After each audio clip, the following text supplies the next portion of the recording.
Cloudwater Brew Company, DIPA.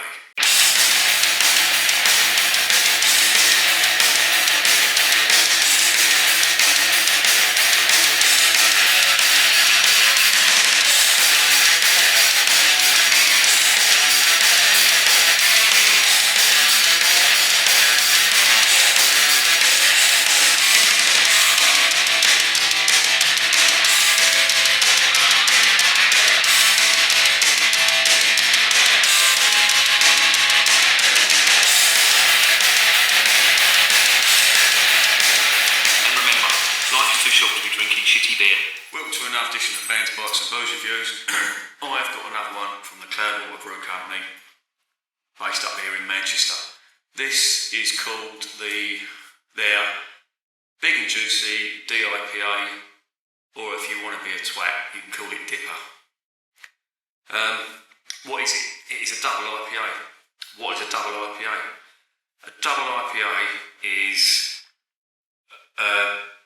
an IPA that has got really high alcohol content, or that's a bit of an exaggeration, a higher than normal alcohol content, and it's got bigger flavours. It's basically an IPA on steroids, and it's got bigger flavours, and as I say, it's got the high alcohol content.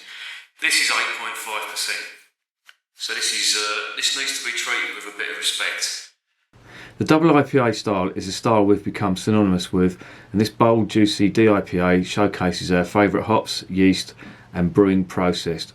While its roots stretch back to a full team West Coast IPA beer tasting in 2015, and our scene-changing V-Series is significantly different to the IPAs that originally inspired us to act, and acts as an ever-evolving representation of the hazy, soft and deceptively drinking strong IPA. Well, with that sort of resume, the only thing left to do is open this up. Their cans are quite funky. They are just pure raw metal cans with just a label put on a can. Now that is novel. Probably not environmentally friendly, but who cares? Let's get this smelt. Now, surprisingly, that didn't have as much of an aroma as their pale ale did. I've just done their Cloudwater Pale Ale, West Coast Pale it was called, and it's got a little bit of citrus in there and grapefruit, but it doesn't shoot out on me. Maybe it's because it's in a can and the opening's quite small. But let's get it into the glass and see what's going on. Right, now this looks really nice. It's really hazy. Fucking hell, look at that. That looks like mango juice.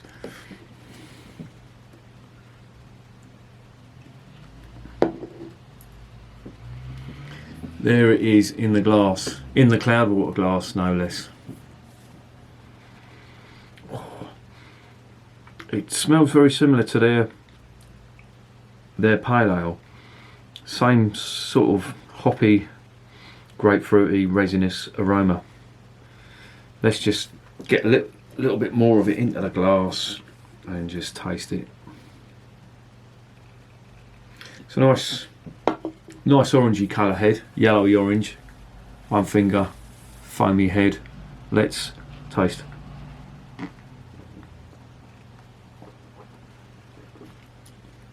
Oh wow. Wow. Look at that. The mouthfeel looks like that. Very smooth, almost fruit juice type. But there is a huge amount of grapefruit in that, bitter grapefruit and hops. And I'm getting traces of spirit alcohol as well. I haven't got the warming feeling that you get when you do these strong sort of IPAs and beers.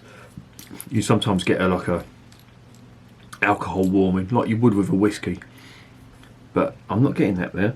But I can sort of taste the spirit alcohol.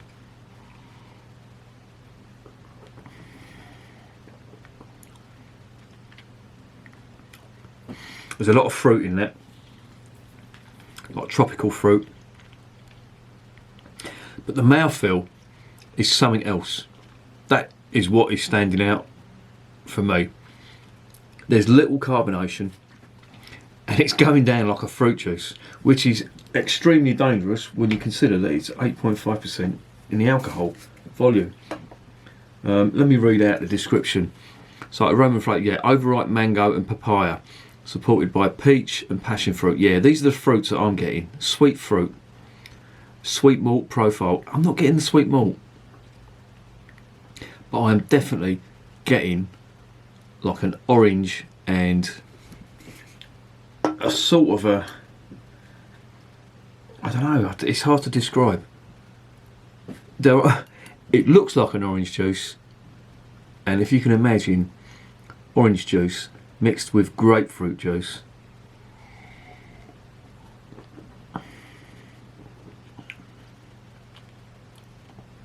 that's what it's like. It's like orange and grapefruit juice. There's a little bit of spice on that as well.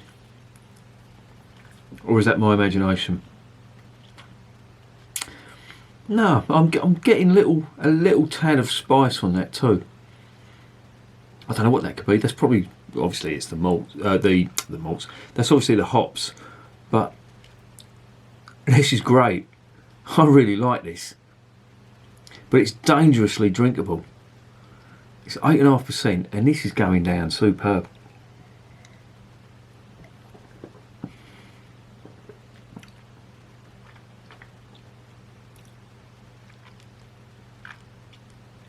It's just got the balance perfectly. There's I'm getting a bit of peach on that now as well. Cool. This is like a fruit cocktail. A dangerously drinkable fruit cocktail. Now, they're calling it an IPA. It's certainly reminiscent of a New England IPA. That's what I'm getting. And I'm pretty sure that's what they've set out to do with this, because if you look at it, it looks like a New England IPA. And all that fruit you get in there, like the citrus and the peach and the mango and stuff like that. Oh, God, excuse me. And I'm getting mango. As I burp, then I'm getting. It's just going to sound disgusting, but I'm getting warm mango coming up. This is pretty. This is, as I say, I know I keep repeating myself, but this is pretty dangerous because it is supremely drinkable.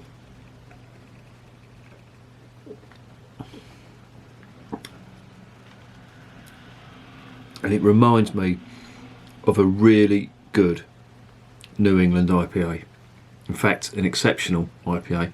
Look at the lacing on that glass. Look. Cloudwater, just get it right. And this is amazing. But it wasn't cheap. Again, as I said on the last Cloudwater review, their beers are expensive. And I can't remember the ad. There used to be an ad on years ago. And the sort of marketing byline was reassuringly expensive, and that's okay if you can afford it. This was almost a £5 for a full 40ml can, so it's not even a pint. Some people might say that say that's excessive. I really like this, and if you look at that in the glass and you think that looks drinkable, what you see in that glass is pretty much what you get. And I know that sounds stupid, but if you're thinking that looks like an orange and mango soft drink, it is, but it's got tons of orange and mango, but not sweet. They're very subtle compared to a, like a normal fruit juice, but the hops, the grapefruit from the hops, and there's a little bit of spice on there as well, just makes this superb.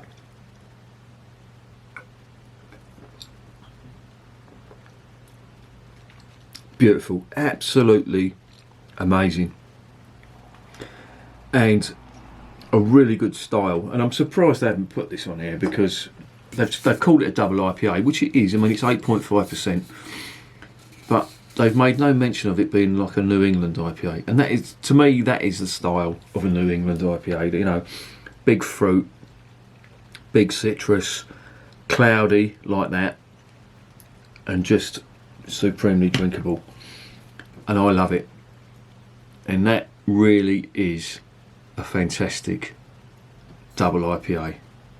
And I say big and juicy, yeah, and that's a really good description of it because that's what it is. Aroma and flavour, overripe mango and papaya. I'm getting the mango, definitely. I'll get, supported by peach and passion fruit. I'm getting peach, I don't know about the passion fruit, with light sweet malt profile. The malt is lost, I think, in them big fruity flavours. Aftertaste, lasting juicy orange and noticeable peppery. So yeah, the peppery, that is the spice I'm getting. So the IBUs on this, I think, is that 24? Yeah, it's 24 IBUs on that. I don't know, my eyes are getting worse. Yeah, it is, yeah. So it's 24. So that's really low, and that's a pretty good reflection of what it is because it's not bitter at all. You're getting grapefruit bitterness in there, but it's being overruled by the sweetness of the fruit, and it's just great, and I love it. And do you know what, I've tried quite a few New England style IPAs, and I must say I prefer it to the West Coast style, but this is exceptional, as I would expect from Cloudwater, because Cloudwater just get things right. You know, there's breweries in America, notably the Alchemist Brewery, who are, you know, well renowned. They're like messiahs. I think the Cloudwater Brewery for me are probably one of my favourites, and this is superb, and this gets a 10 out of 10. And if you're flush and you fancy drinking, probably, well, I've not tried them all, there's bound to be better out there, but this is going to take some beating. For a New England style IPA, this will take some beating. That is superb. 10 out of 10, recommended. With caution, because as I say, it's expensive. That was nearly £5 a can for a 440ml can. If you want to pay a fiver for that, fill your boots. If you want a budget, I'd say wait till you're flush